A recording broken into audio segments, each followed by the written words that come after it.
Okay, welcome again to Social Distillation, the submarine still of the internet, where we attempt to drop the beat and pour white lightning straight onto your brain. It is Wheel of Time Day. See how far we get today. And In A Crown of Swords, we sorry left about the off on late chapter release of the last 3. one because Yeah. I went and uploaded our Tuesday video and noticed it had been uploaded and I don't know what went wrong. So It's weird. so I re-uploaded it or uploaded it for the first time, whichever one it is, and it's there now. So these look be close together, but they were filmed far apart. All right. Well, these next several chapters, I think we can breeze right through. I'm curious your thoughts of so the chapter 3 and 4 are just getting back um into Carhein and setting up the suspense of it because they've been gone for a while. It's been a couple weeks. And so we get it from Perrin's perspective, so we get to see him working himself into kind of a near panic attack, going through his head of all the worst case scenarios and terrible things that could have happened while they were gone. And then we we don't get Rand's perspective until later, so you also have Perrin side-eyeing Rand, wondering what he's thinking, what he's going to do, how much of my friend Rand is still there.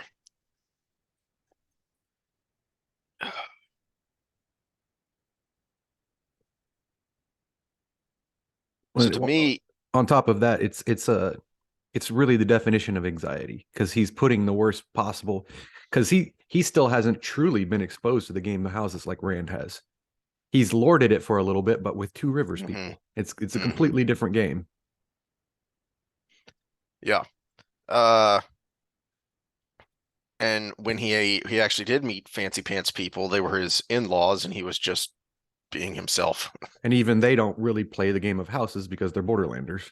hmm So the the two things that jump out at me, or after these two chapters of working himself up, into some serious anxiety, and then when he finally gets alone with Fail and that interaction. And then the other big thing that kind of jumps out at me is the way Rand handles um Coliver, or however you say your name.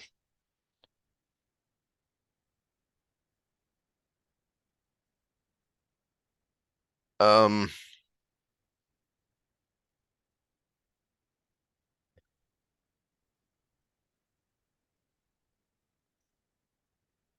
Well, let's not gloss over the bit with the Aiel where the rumors that he had abandoned them mhm. were tearing through. So we're getting a lot of different things, even from his most staunch supporters, all at once after he just went through this traumatic experience. Yep. Now you got to deal with this.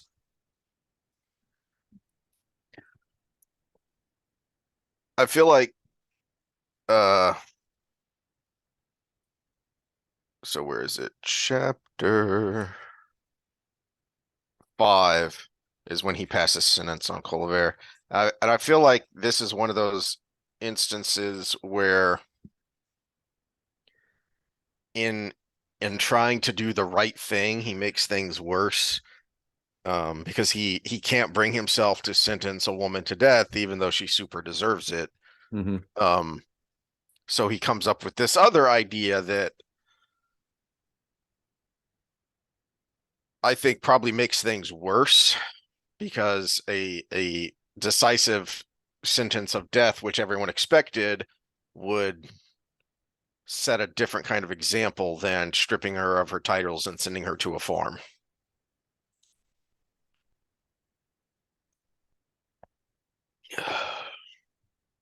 Which ultimately ends up with the same result, anyways.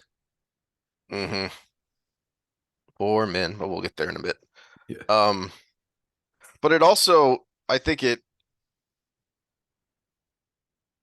it undermines his support a little bit because they're all, even Dobrain is, who's usually so reserved, is incredibly shocked because, as he kind of thinks, uh if you die as a noble, at least you were still a noble. Now she's a nothing, and to the nobles, that's worse than the actual fate. And so now you're going to have these nobles thinking, is he really what's best for me?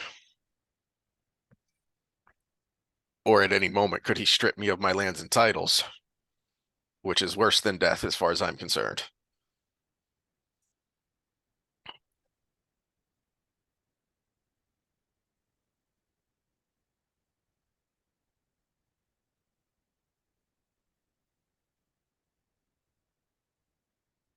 All right, so then chapter 6. Uh 159 is where it gets uh I feel like this is why Fail gets a fair bit of fan hate. Um because she gets all, when they're finally alone, she's giving him the cold shoulder, and then when he says how worried he was, then she gets all snippy. As she says, when almost the first words from your mouth were to ask after that woman.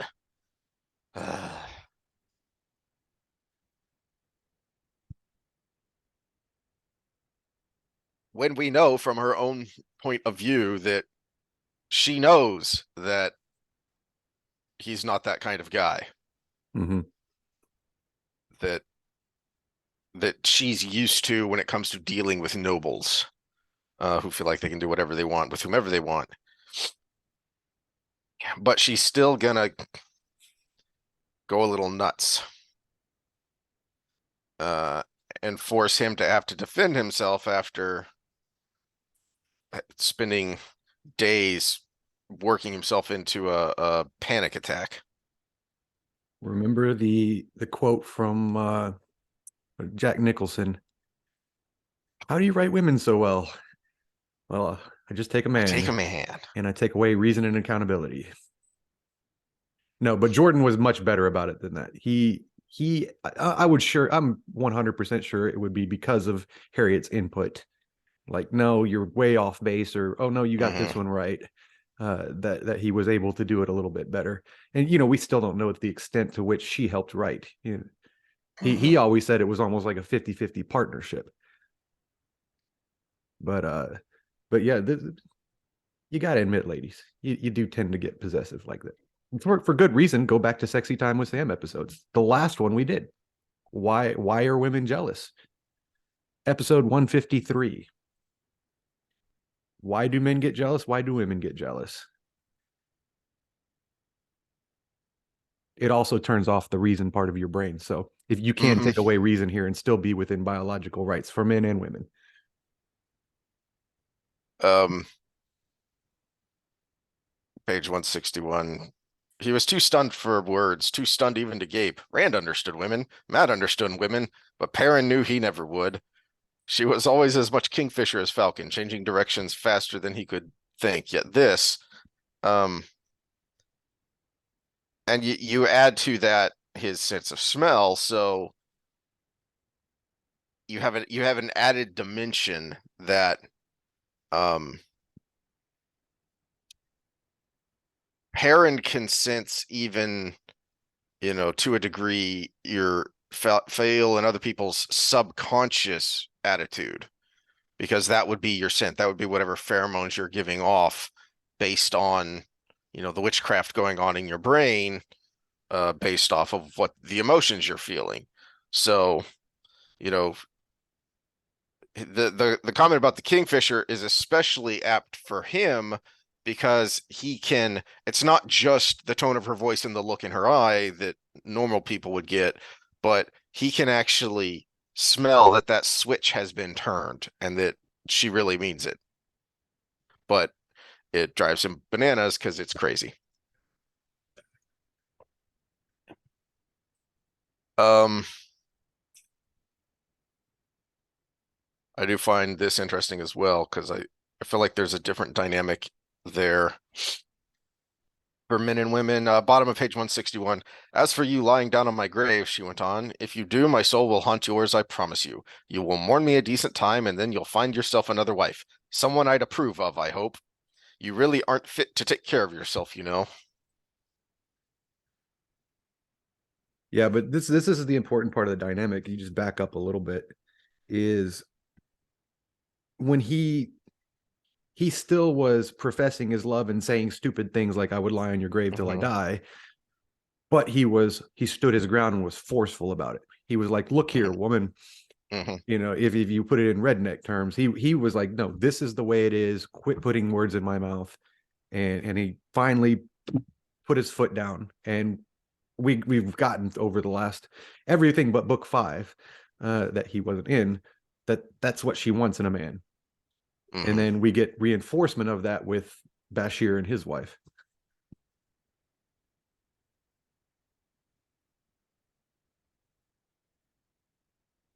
Though at times we do see instances where she gets upset that it's this one moment that you put your foot down because I'm still going to stand my ground. Hmm. So there is that, but they are young. Well, and then we get that exact thing here at the end where Rand comes barging in and then has to look abashed because they were canoodling and he interrupted. But we get another one of those kind of clashes between Perrin and Rand because Min's not there to tell them to stop being goofballs. Um, because once again, on some level, he has to know that Rand won't do this, but then I think a lot of this also, and why we don't get it from Rand's perspective, I don't know that we ever get it when he's arguing with Perrin. I don't know that we ever get it from Rand's perspective to um see what he's thinking and why he's reflexively digging in his heels because he's so used to having to do that with all the people around him who supposedly follow him, but really are just trying to carve out their own advantage.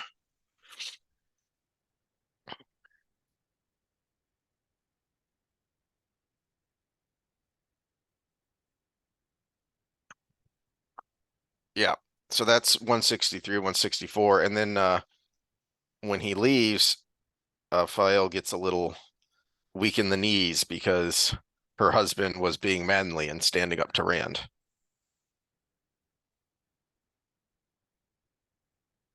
And then she gets as forward as a farm girl. Mm-hmm. Yeah, it's funny because not only did he stand up to her, which kind of turned her around, she gets mad at him for standing up to Rand, but she was also turned on by it. Hmm. That's my husband.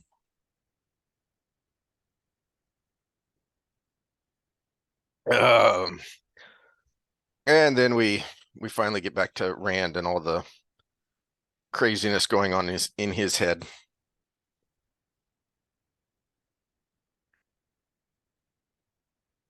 Again, I go back to my comment of last time. We're all talking about the supernatural crazy, but almost any normal human being would Hmm. have gone crazy, put through what he was put through.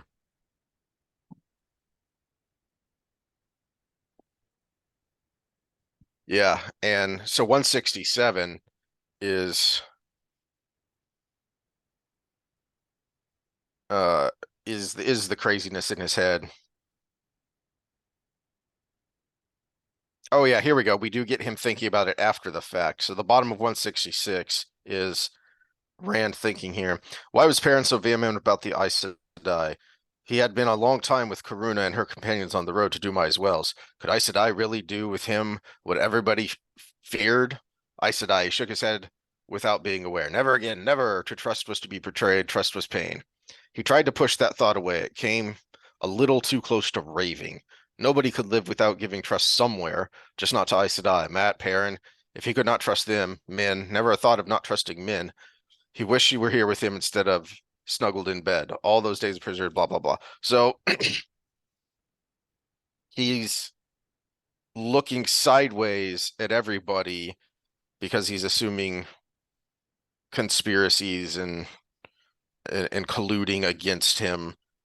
And it Again, this is something any normal sane person would be driven crazy by, because mhm.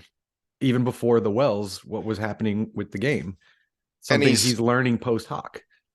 he's beating himself up here because on one hand he feels like these are rational thoughts because he knows Aes Sedai are scheming against him. They just kidnapped him and tortured him for weeks. So he knows they're scheming against him, but he also knows that he shouldn't lump Matt and Perrin in with all those other people. Matt, Perrin, his other friends, these are friends. So that just makes him feel worse because he already feels bad about uh being overly suspicious, and now he's going to compound that guilt with I shouldn't be thinking about my friends this way. Um, but he at least I think this is the most explicit time where he recognizes what we've talked about of why Min is important Yeah, because before we get to that though, I'm going to kind of justify some of his thoughts a little bit. Not so much with Matt yet, but with Perrin. Perrin keeps standing up to him, so he is mhm, working against him at times. He's just upfront about it. So his thoughts about would Perrin betray me, he knows if Perrin thought it was the right thing to do, he would. He would just do it in a straightforward manner. It wouldn't be mhm. behind his back. So he's getting evidence of that. And he knows that if Perrin truly thought the right thing to do was to stop him, he would try, which could lump him in the enemy category, just a Yeah, virtuous enemy. yeah, and so he can't help but think, well, if you're standing up to me over this issue, then you must be on their side. And Perrin's not on anyone's side. He's on the side of it would be wrong to, you know, kill prisoners. It would be wrong to kill women. They have surrendered. They're your prisoners and they're women. You're not going to do this. It has nothing to do with their side. Well, and even if we want to bring Matt into it, he's got to have the thought in the back of his mind: is Matt going to shirk this responsibility? Is he going to try to run away again? Now that he's farther from me, he's not being pulled to me as hard. Mhm. When he has to know every bit as much as Egwene and Nynaeve do that. I mean, that's why they played him the way that the girls played him the way they played him, because they knew if he gave his word, absolutely nothing is going to stand in his way from seeing it through. Yeah, He'll complain about it the whole time, but he'll see it through. but guys don't always pick up on that. They just see the actions of the past and That's true. expect the same pattern to go forward. And then Lews Therin starts raving in his head. Uh,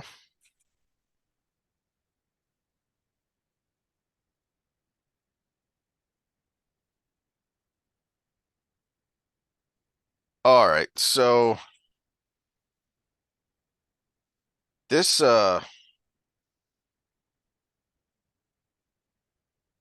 this chapter especially, but it Rand in general is going to kind of pick up where we left off with him actually carrying out a dialogue with Lews Therin in those last scenes at the end of Lord of Chaos, when we got his perspective in the box.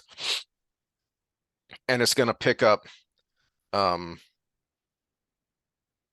it's going to pick up and accelerate from there of the Lews Therin craziness in his head.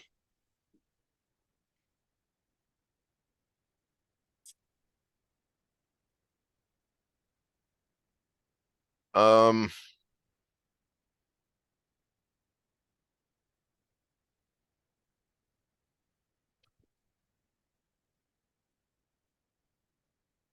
eh,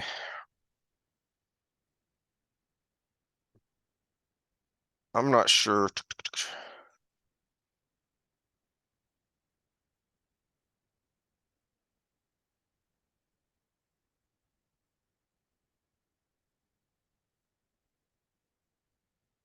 I don't really have any thoughts on the so the point of this chapter is to get back to Camelin and make sure they know that he's still in charge.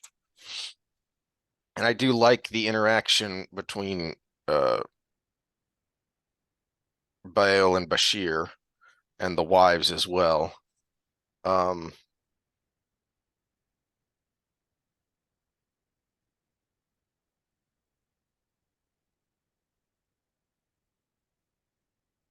but I don't think there's a ton I have to say on that because it's mostly just kind of action and setup of, you know, what he's going to do now, what his plans are for dealing with all of the messes that he has to deal with.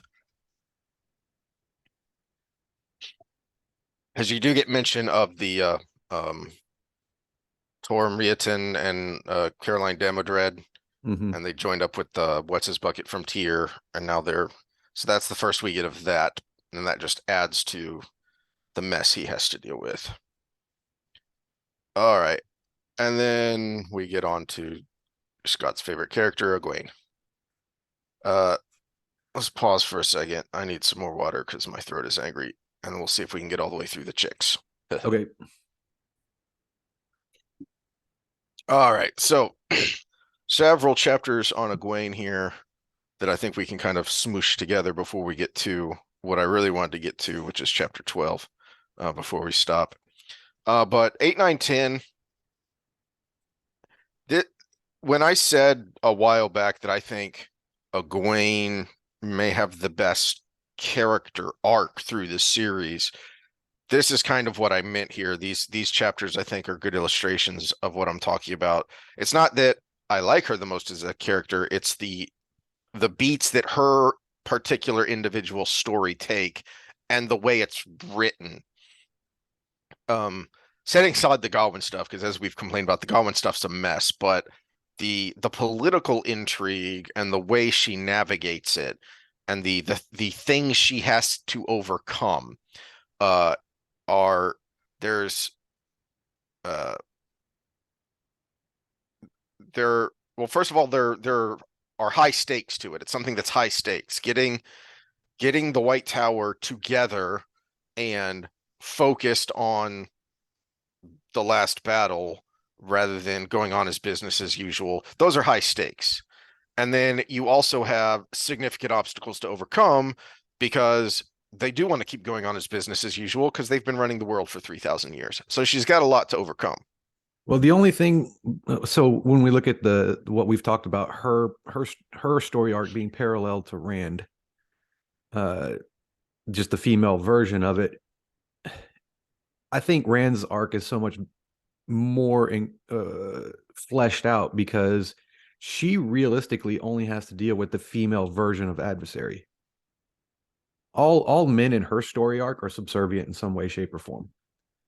Whereas Matt has to deal with the game of houses, he has to deal with Tyr, he has to deal with the Aiel way, he has to deal with the borderlands, all these different cultures, male, female, indifferent, and is driving him crazy. Where Mhm. she's basically in her element. You know, it's the Al Bundy. Don't try to understand women because women know women and they hate each other. You know, she is in a more advantageous position, even though her adversaries think they have her, especially at this point where we're at. Well, and this is why uh Fires of Heaven especially is really important to Egwene's story because the time spent with the wise ones really helped mold her to be able to deal with these women because she is an outsider. She has not spent a lot of time in the tower in tower politics. She's not like Elaine, having grown up in politics before going to the tower. She is very much an outsider, with her worldview first being shaped by the two rivers and everything that goes along with that, and then being hardened with her capture by the Sanshin, and then being uh having that hardness be shaped by the wise ones so that she wasn't, And brittle now we like get the Rand last becomes. part of it where she learns the politics from Siuan. Hmm And then she has a much closer mentor than Rand did. Because for a while he couldn't trust Moiraine, and then Moiraine's gone. And then Lan has to go off. And now, because of all the moving pieces he has, the only other kind of mentor that he had with him was Rourke, but he's off doing stuff and Rand's off doing other stuff. So he doesn't have that outside of Min, he doesn't have anyone. Mm-hmm. Whereas Egwene went through that, but it was a relatively brief stint through it with the Shanshan. In all other aspects, she's had some sort of guiding light. Well, and even then she had Min because Min was captured with her. Mm-hmm. So she was able to at least have some kind of Rand was outlet. captured with men too.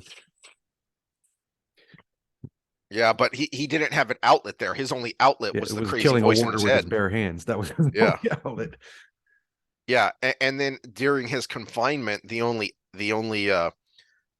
shoulder he had to lean on was the crazy voice raving in his head. Egwene at least had Min to Which come in person and realistically, maybe we talk about this a little more in spoilers, but the voice in his head is a mentor of sorts. true, true. It in much the same way that the memories in Matt's head turn out to be a mentor of sorts. Mm-hmm. And the I hadn't wolf thought about it in that. and Hopper with Perrin. Hmm. But it works well for Egwene because even though Siuan is still Siuan, she also has something like 80 years of ingrained. I don't think she's that old. I think she's more like 50-ish. She was only a Mirlin for 20 years, and she was the youngest one. Mm-hmm. And it was she wasn't even a Mirlin for 20 years. It was 20 Mm-hmm. years since the one had the foretelling. So she wasn't accepted at that point. So she was what, Nynaeve's age? I want to say she's been was Emerald for about 5 years. That's the number that pops into my head. Yeah, because she would have had to be Aes Sedai for at least a little bit. Yeah. It was unprecedented with Egwene, but it had to be even still unprecedented with her.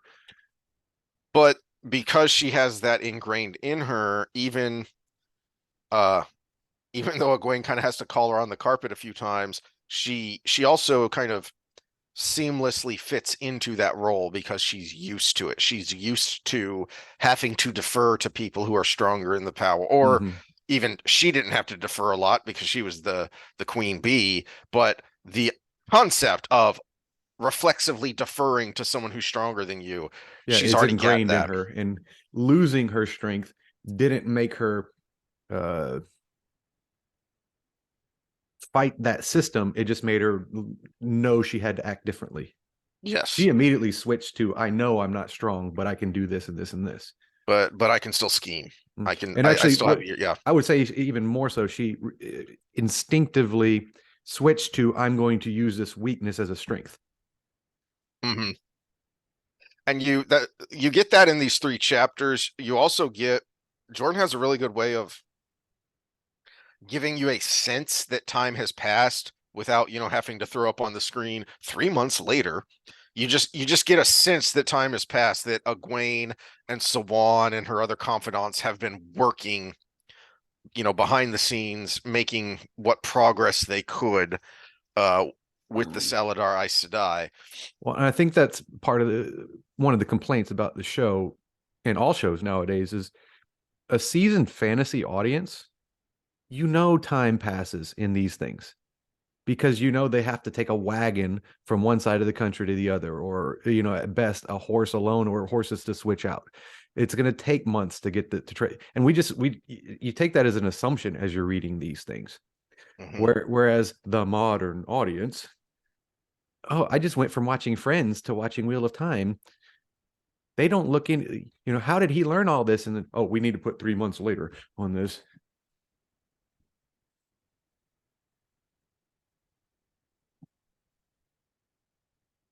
I do think it is harder to do in a visual medium because you have a little less time. Like Jordan can devote a whole page to giving you that sense that time has passed without just telling you 3 months later. Whereas you've got to do it a little quicker. But it's not like it can't be done. I mean, at the very least, you can have a Rocky training montage. Or you could just have an offhand comment. Like they're looking rugged on their horses, and Matt says, "Can we take a break? We've been on the road for 3 months." Hmm. You don't need a little sentence on the bottom of the screen. You just told us there in a Yep. in a way that makes sense in the scene.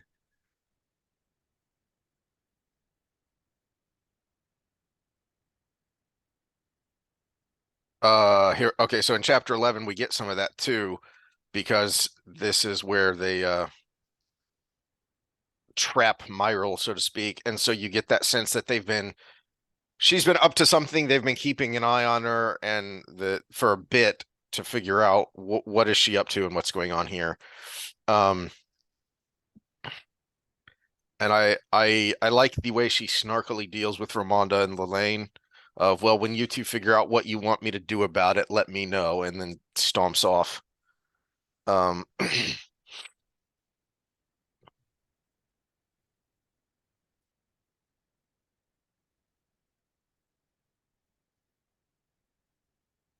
all right, but then we get to the good stuff in chapter 12.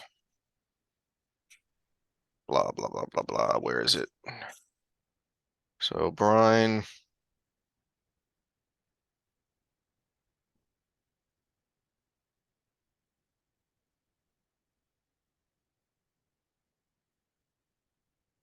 Let's not skip over one thing. Okay. The letter from Morena about the meeting with Rand. Because Ooh, obviously what we page was know that? that was 214, which is my birthday, 214. Ah, yes. I mean, we obviously we can pick apart the the code, who the Mm-hmm. wool merchant is and everything, but who the fellow from Saldea is.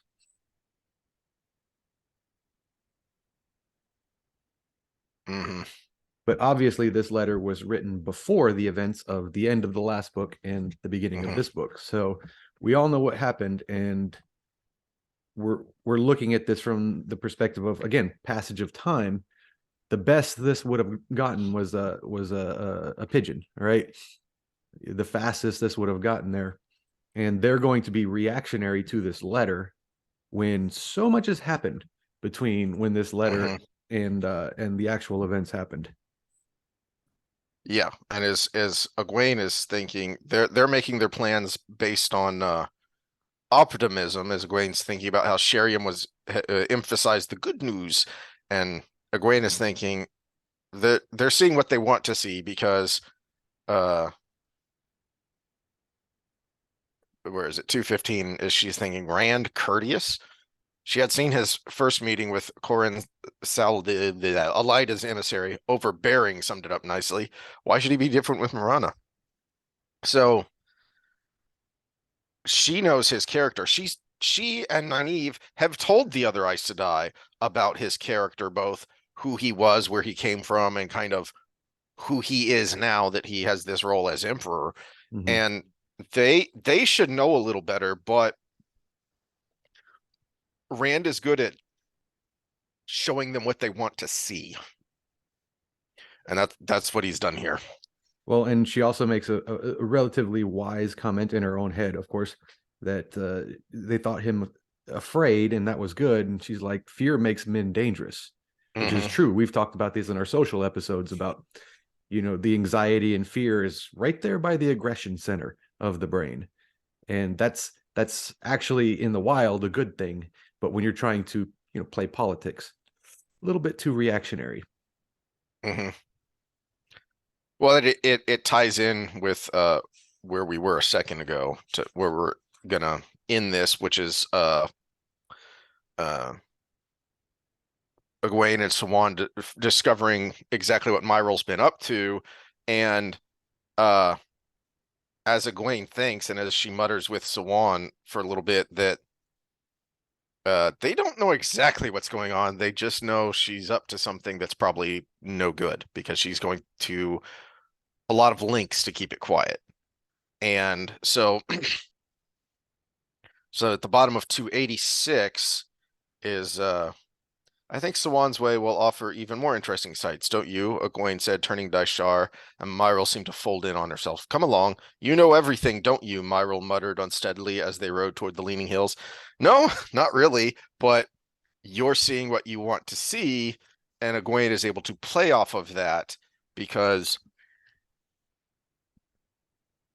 she doesn't see it in herself very well, but she does very well see from the outsider looking in the narcissism and arrogance of the Aes Sedai and how she can manipulate it. They've become so. This is not a complaint of mine. I've talked about how they've become inept, but what's part of that ineptness, which makes sense, is they've become predictable in their behavior. And in the Egwene storyline, she's taking advantage of that predictability. Same with Siuan, because her prediction was they're going to treat her different because of her lack of power. And I'm going to use that to my advantage. So now I have predictability over my enemy. Which is why I put up Art of War behind us as one of our book reads for the episode. Also, Bed of Percustus, where you try to fit the person to the bed instead of getting a different bed for the people.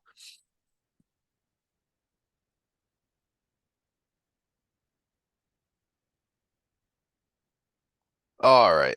Siuan at least has a better idea of what's going on because Egwene is shocked when Lan comes out, but Siuan is the one that says, "Bring him out, Myril, now." So she has at least a better idea of what's going on.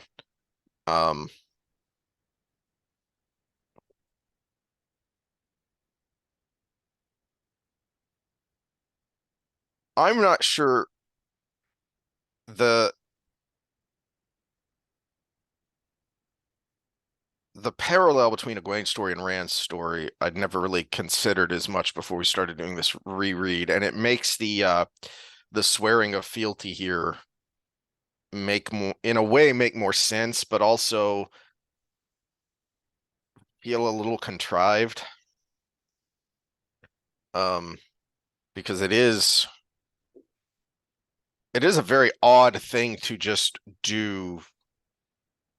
Oh no, because she had got the idea from the other two that she had raised to Aes Sedai by decree. I forget their names. Theodrin and Fowlin. Yeah.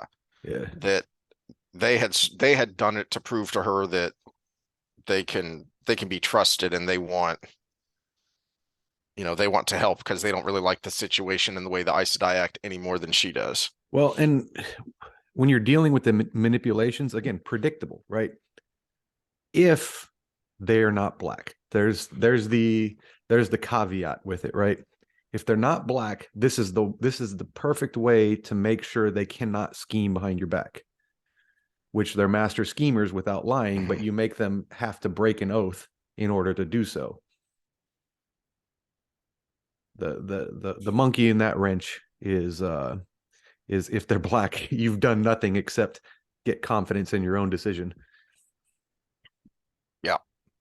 And I don't think Siuan knew what was coming here with the swearing of fealty, but I forgot the environment we're in. Black Aja, not just black. We do know there's some sea folk Aes Sedai, so I wanted to clarify before we got censored and canceled. Siuan really sets him up for it though by really leaning into how much trouble they could be in because they didn't ask Lan when they decided to pass his bond between them, and all the different possible horrible punishments that could come out of that. So Siuan has really got Myril and Nassau on tilt when Egwene kind of pounces. But even before that, I like the interaction with Lan here. partly because Land's cool and we haven't seen him for a bit, but also that he sees pretty much immediately what's going on here. Is that you're supposed to be a figurehead, and they have bitten off more than they can chew because you're stronger than they know.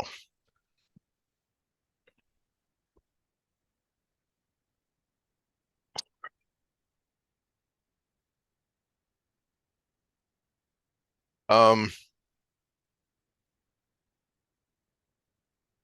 Oh, and I forgot we have Nicola and Arena in this scene too, because yeah, they're always causing trouble. Yeah, always putting their noses in.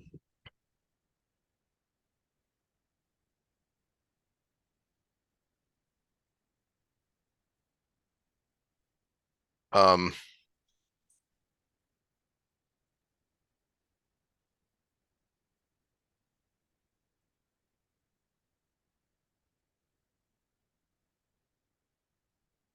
The Like her well, I like her comment. Mother, passing a bond is not that bad. Why, in point of fact, is no more than a woman deciding who should have her husband if she dies. That's bad too.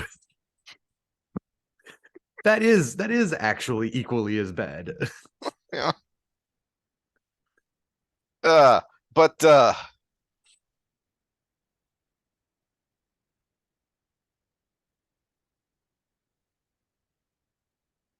I like the way Egwene handles Lan and the how Jordan writes the response to that, that how incredulous Myril is, that you know, what could you possibly know? I've helped several warders whose Aes Sedai not, give in to the nihilism and the self-destruction. But she can't see the individual. She's still in her, this is how you train a warder. This is how you get someone ready to handle someone like Lan. And so she's incapable of seeing the individual and what they feel for each other. She just refuses to believe that. And I think part of it is probably some Queen Bee syndrome, that uh if this manly man isn't going to love me, then how could he possibly love the little village girl? But Egwene pretty much immediately sees that this is what Lan needs to keep him alive, is he needs something so important that he can't even contemplate giving into uh that self-destruction that warders get.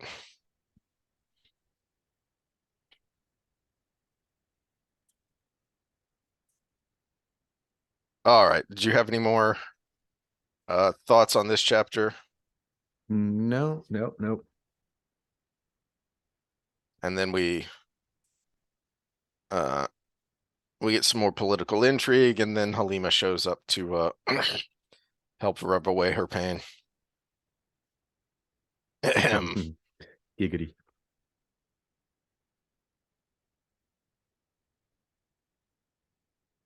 And we know there's some shenanigans going on. We just don't know what, but we know who and what Halima is, and therefore Egwene is just thinking, man, I'm tired because I've been working so hard, and we have to go, uh-oh, there are shenanigans here. Mm-hmm. And that's where we will stop for now, because then it switches to Ibu Dar and the shenanigans going on there. So we'll see how much of that Ibu Dar stuff we can get through next time. Yeah, we actually covered a lot of ground today. We covered 200 pages, 210 pages. Nice. All right. All right, Well, spoilers and comments. I don't remember having any spoilery thoughts. I talked about Luce there and his mentor. Oh, yeah. Let's go through the comments first, and then we'll see. That's a good point by Scott. Wolves live in the past Oh, by the way, spoilers. Everybody leave if you haven't read them before. Ah. Wolves live in the past, present, and future all the time, and the wolves are aware of Rand's important to the outcome of the last battle. This is one that's kind of vague because they do live in the dream, which we Hmm. see from Perrin's wolf dream, that you get glimpses of the future, but it doesn't seem to be like an all-inclusive, I'm knowledgeable about everything thing, unless the wolves see things a little differently. But we only get an outside in perspective on that. If it's like Perrin's dreams, then you don't really have a grasp of everything all the time. But they do have their own basically prophecy of the dragon. Hmm. It's their shadow runner or whatever they call them, which is probably a memory from ages past. The recycling of the same thing over and over and over and over again.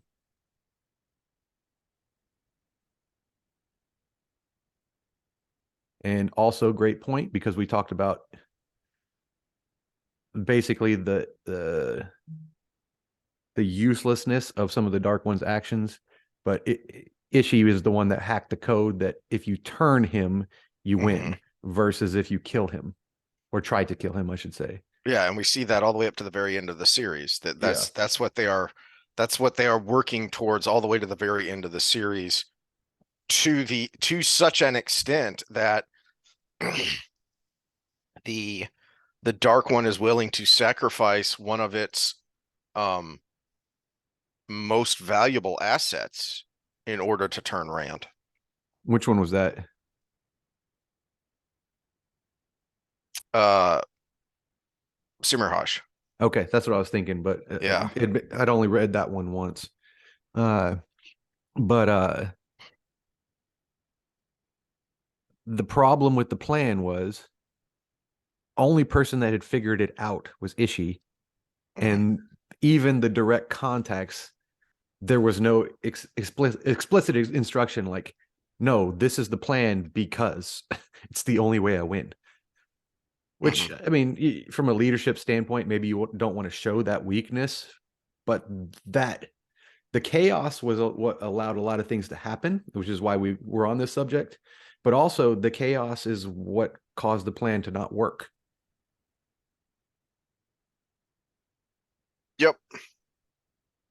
But was also kind of necessary because the types of people attracted to the Dark One mean that there's going to be ego and psychopathy Mm. turned And up if to you show 11 there. weakness, they may try to And use and that you to their advantage. Because realistically, if I'm a Forsaken and I want absolute, I want to be the Mahal, I want absolute power, and I know the Dark One's weakness is that he cannot win unless I turn this other more powerful person to his side to be his leader. Well, I just make sure that he doesn't win, but I take all the power I can in this world. Whereas if you lead him on the string, keep him on the string, then they'll keep doing your bidding. yeah.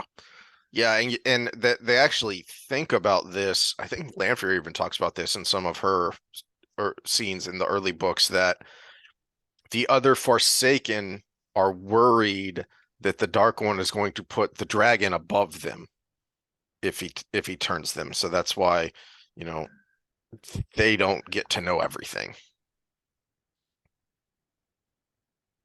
I did not know this about the artist. Apparently, he was only shown a couple Yeah. pages from each story. That is new to me. I mean, it makes sense, but even still, some of the like this one that we talked about, this cover was good, but some of it's just the proportions and stuff in the art it aren't correct either. And I'm not talking just from a story perspective. I'm talking from a natural human and nature perspective. Hmm. Like the one with Perrin on the cover where he's in the war tent or whatever. That one's just horrid. There's a couple of there's a couple of covers with Perrin on them, and he looks kind of silly. Yeah, yeah. He's supposed to be this big, strong blacksmith, and he always just looks. He looks like the guy from The Hangover, Galifianakis. I hadn't thought of that, but yeah, he kind of does. Uh, yeah, those are bad. All right. I don't accept that Egwene is supposed to be a sympathetic character. Jordan is too good of a writer to allow her to be misunderstood. She goes all in, including all her faults and shortcomings. Yeah, I think that's what I've been trying to say. Maybe I'm not saying it well enough, or maybe just our two voices are creating a different.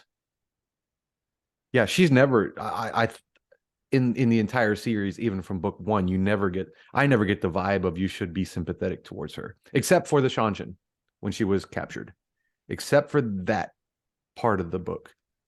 Other than that, I never have gotten the vibe that you should feel sorry for her in any way, shape, or form. Well, not feel sorry for, but what I mean by sympathetic is that you can feel for what she's going through.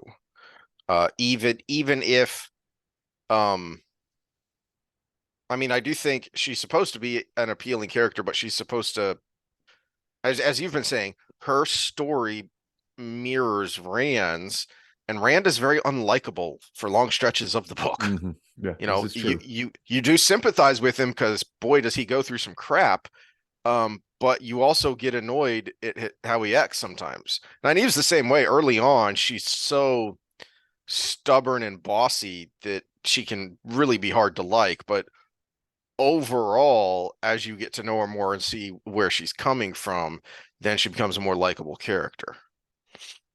Yeah, and this is where rereads come in because the first time I read the books, Nynaeve annoyed me all the way up until she was back with Rand again.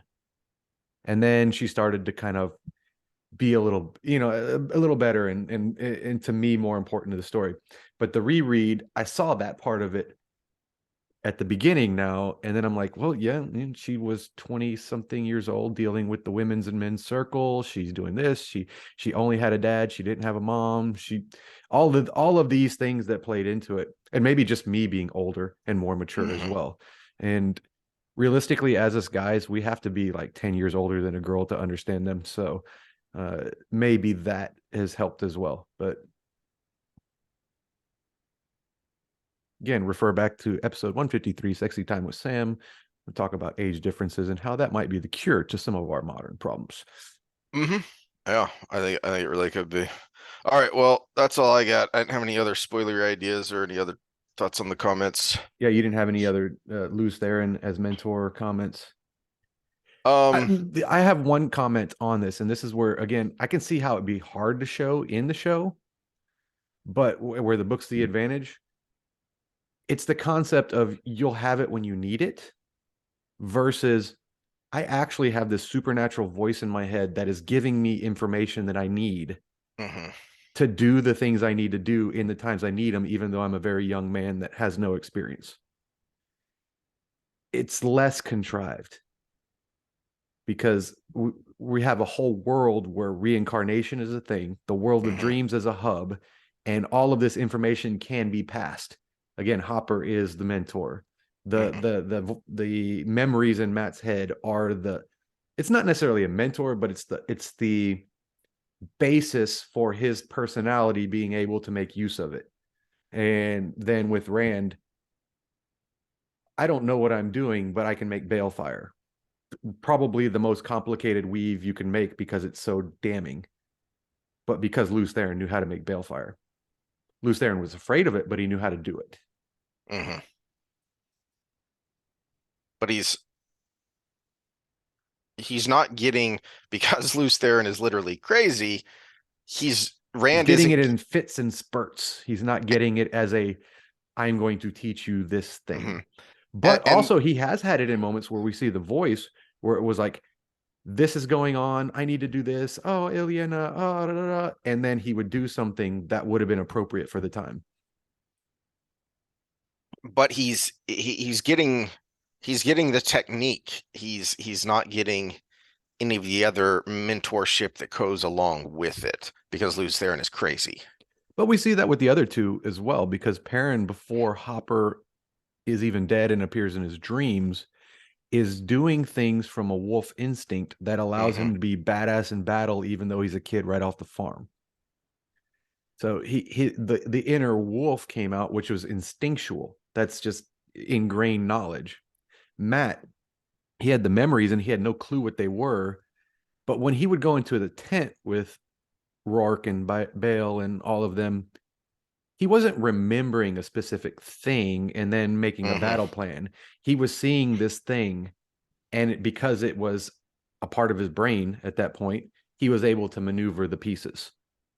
And then he'd have a thought, oh, this is like that battle that I had 1,000 years ago, and then get freaked out at the thought, you know. All right. Well, that is that for this time. And we get, speaking of Matt, we get him and the chicks in Ibudar for a while. So like there's some fun stuff in there if I remember the order of things. All right, we were productive in a very short period of time. We're right at an hour right now. Very short period of time, which is great because we got San Diego weather down here right now. So I'm going to go outside because I'm done for the I've rest got of a the day. mess because the sustained winds were so hard when this front came in that it set off the tornado warnings because we had 80-mile-an-hour sustained winds in the storm. I So it don't know knocked my how shed heavy over, ours which got, is but fun. it was pretty heavy. I mean, it was hard to sleep last night, but luckily I had already I heard it was going to be high wind, so I took everything down that could fly. I did too, but I wasn't thinking that my shed was going to fly away. My Our, shed that I've got up against the north wall, so it, it should be protected from those north-south winds. It got tipped over somehow.